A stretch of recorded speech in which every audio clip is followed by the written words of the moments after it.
আসসালামু আলাইকুম, কি অবস্থা, কেমন আছেন? আমরাও ভালো আছি আলহামদুলিল্লাহ।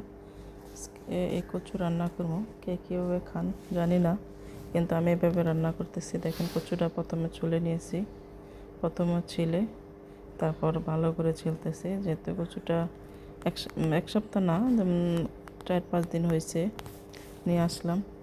তো এই কচুটা আমি ভালো করে ছিলে তারপরে ছোট কিউট করে একদম পাতলা করে লম্বা করে কেটে নেব। পুরোটা আমি ছুলে নিয়েছি, যেহেতু আমার যেতটুকু লাগবে পরিমাণ এতটুকু নিয়েছি। আর যতটুকু পরিমাণ লাগবে না এতটুকু অল্প একটু রেখে দিয়ে, যেতে পুরো সামনে থেকে কাটতে সেরকম। এখন তো লম্বা করে কেটে নিলাম কচুটা, এত সুন্দর করে কাটলাম। এই যে দেখেন, আমি এভাবে কেটে নিয়েছি কচুগুলো কাটার পরে যে এভাবে কেটে ধুয়ে পরিষ্কার করে তারপর আমি একটু লবণ দিয়ে হলুদ দিয়ে সিদ্ধ করে নিলাম। আর এদিকে রুই মাছ তাজা নিয়ে আসছে, এখন আমি ফ্রিজে ছিল, তখন আমি পানি দিয়ে ভালো করে লবণ দিয়ে ধুয়ে নিলাম। ধুয়ে তারপর আমি এখানে বসিয়ে দিলাম। মাছটা ভাজি করে নিয়েছি। মাছটাকে ভাজি করার পর ভালো, যেহেতু হাজব্যান্ডে ভাজা মাছ ছাড়া খেতে চায় না একদম, তেমন আমার কাছেও তেমন ভালো লাগে না। যেহেতু টাটকা মাছ যেদিনকে রান্না করবো ওই দিনেই কিন্তু টাটকা কাঁচা ভালো লাগে। মাছগুলো সব ভেজে নিয়েছি। দেখেন, এত সুন্দর করে মাছগুলো ভেজলাম।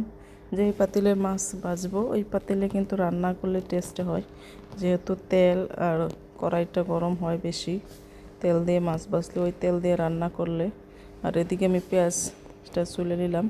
পেঁয়াজ রসুন আমি এখানে বাটা দিয়ে দেব। সবসময় পেঁয়াজ রসুন বেটে রান্না করলে কিন্তু তরকারিটা টেস্ট হয়। আমি এদিকে পেঁয়াজ রসুন পাটায় কিংবা ব্লেন্ডারে করে নিতে পারেন, আমি এরকমভাবে বসিয়ে নিচ্ছি আর এরকমভাবে কষিয়ে নিচ্ছি। কষানোর জন্য লাস্ট হয়ে যাবে, তখন আমি মাছটাও দিয়ে দিলাম। অনেকে মানে হলে মাছটা দেয়, আমি এভাবে দিয়ে দিচ্ছি, দেখি কেমন হয়। কিন্তু মাছটা দেওয়ার সাথে পরে যেহেতু সিদ্ধ করা বেশি সময় লাগবে না কষিয়ে নিতে, তাই দিয়ে তারপর পানি দিয়ে দেবো। যেহেতু জল দেওয়ার পর দেখেন তরকারির কালারটা কত সুন্দর হয়েছে, আর এমনিতে কালারটাও সুন্দর হয়েছে, অসাধারণ হয়েছে। তারপর আমি এখানে জলপাই দিয়ে দিলাম, যেহেতু ফ্রিজে জলপাই সিজনও তখন আমি কিনে রাখলাম। তারপর আমি এখানে রেখে দিলাম, তারপর আমি জলপাইটা দিয়ে দিলাম।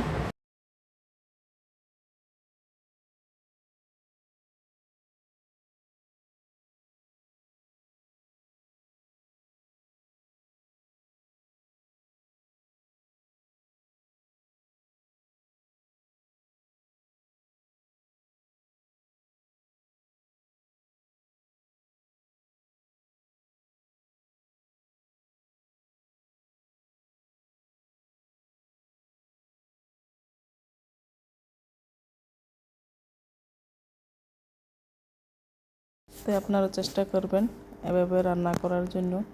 এভাবে রান্না করলে আসলে কিন্তু অনেক টেস্ট হয়েছিল, তরকারিটা ভালো হয়েছে। আর গরম গরম ভাতের সাথে কিন্তু পরিবেশন করলাম, অসাধারণ হয়েছে। এক কথা, অনেক ভালো হয়েছে।